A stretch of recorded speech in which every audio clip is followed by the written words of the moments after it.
Hi, I'm Woodman-Maynard. I have illustrated and adapted The Great Gatsby into a graphic novel.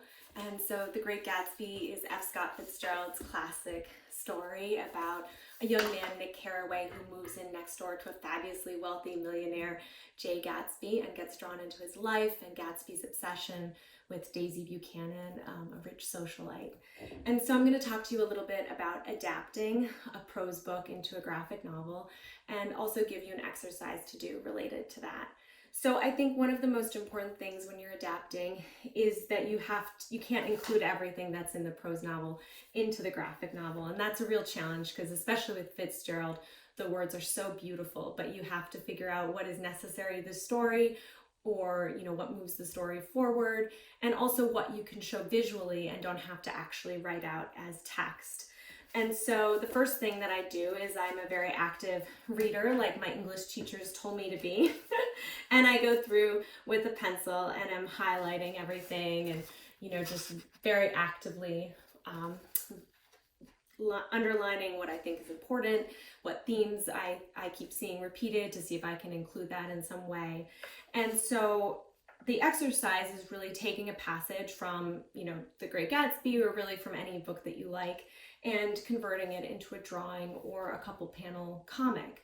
And so I'm going to show you one that I did, and here's the final art. And I draw things digitally, and then I print it out on watercolor paper and watercolor it by hand with traditional paint. So here's the passage. It's near the end of the book, and Nick Carraway is reflecting on his time living near Jay Gatsby. So he says, "West Egg especially still figures in my more fantastic dreams. I see it as a night scene by El Greco, 100 houses at once conventional and grotesque, crouching under a sullen, overhanging sky and a lustrous moon." And so you can see I'm trying to show that. I'm trying to show the houses as being grotesque, how they're kind of twisted in different ways. And I'm showing, the moon is there and these overhanging skies and lustrous moon. I'm trying to show how heavy the clouds are through my art. I'm not writing out those things, and I'm not writing out that I'm basing it somewhat on El Greco, who's a Spanish Renaissance artist. So I'm trying to show those things and not tell. And so the passage continues.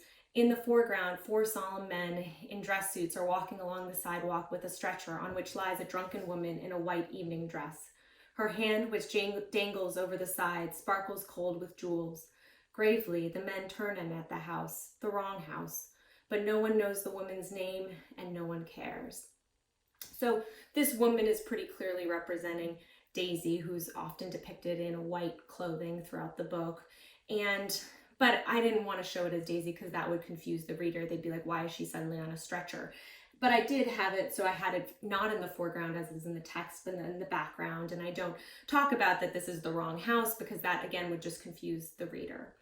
So yeah, that's kind of the exercise, is to just find a passage that you like and draw the scene out. You can use text, or you could have it be a silent scene if that makes sense. You could use speech bubbles or narration. Like obviously in mine I'm doing some pretty cool things with the narration going through the clouds or wrapping around, but that's just because it suits this story and this page, but it could just be normal narration. So yeah, that's kind of the idea, and I hope you enjoy the exercise and check out my book, The Great Gatsby, a graphic novel adaptation. Thank you and take care.